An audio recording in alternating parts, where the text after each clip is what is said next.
thatmovieguyUK. So let's go back to circa 2008.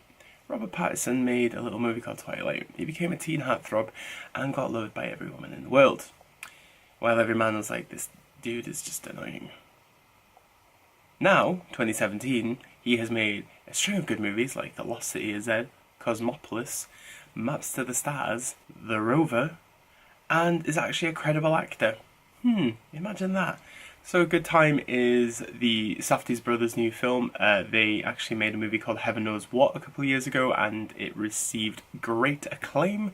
And this is their actual first movie. They have been around for over about 10 years now. They have made short films and 2 feature films now, but this is considered their first movie. Back in 2014, I believe, Robert Pattinson actually emailed them to say that he wants to make a movie with them, and they had no idea what to make, and this is how we got Good Time. What is Good Time, you ask me? Well, Good Time, my friends, is about a botched robbery in New York where Connie loses his brother to the police after running away, and his attempt to retrieve his brother from a hospital during one night. This film is good.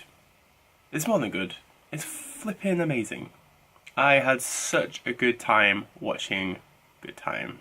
Yes, I said it, I don't give a damn. So what you'd expect from Good Time is just an action film, a thriller.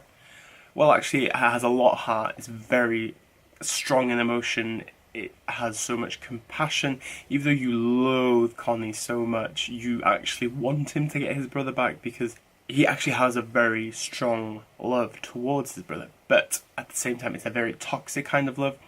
And this is what makes it a bit more unique to your usual come get me kind of movies. It's actually quite loving, even though, like I have mentioned, you hate the guy. It is, it has a very spaced out amount of thrills. It keeps the momentum and the pacing of the film going, and that's what actually makes Good Time a very enthralling watch.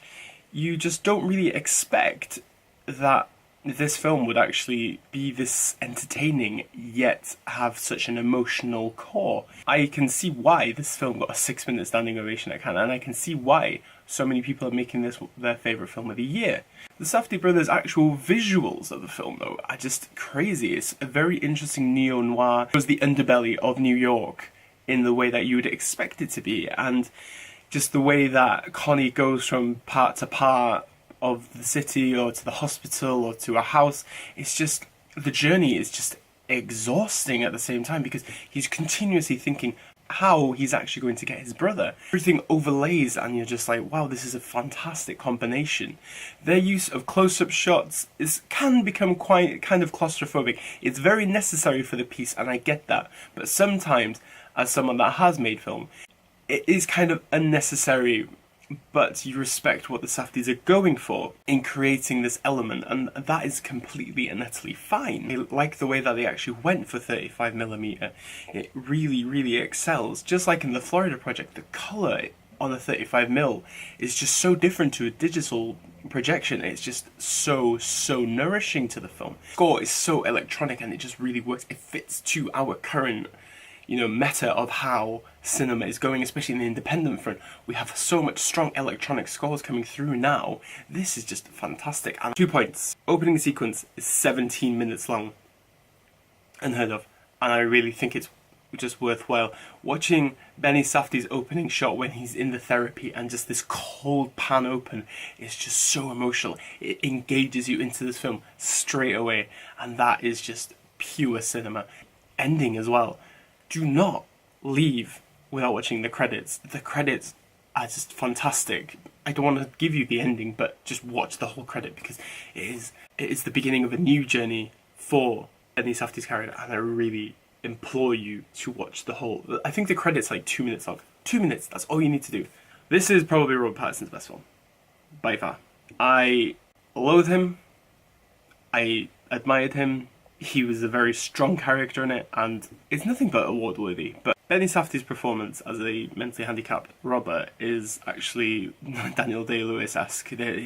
There's so much realism to his role, and I'm sure Safdie did quite a lot of research prior to Good Time. You can actually tell that he wasn't taking the piss. So, good time, very thrilling, very engaging, emotional core, beautiful neon noir.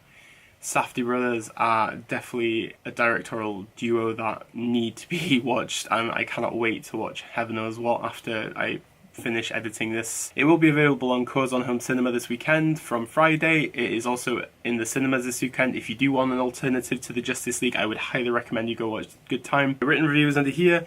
If you want to talk to me and stuff, all my details are below. Go on my website, www.thatmovieguy.co.uk. Deal, danke, obrigado, merci beaucoup, arigato, dankeschön, and I will see you when I have seen Batman, Superman, Wonder Woman, Aquaman, Cyborg, and others.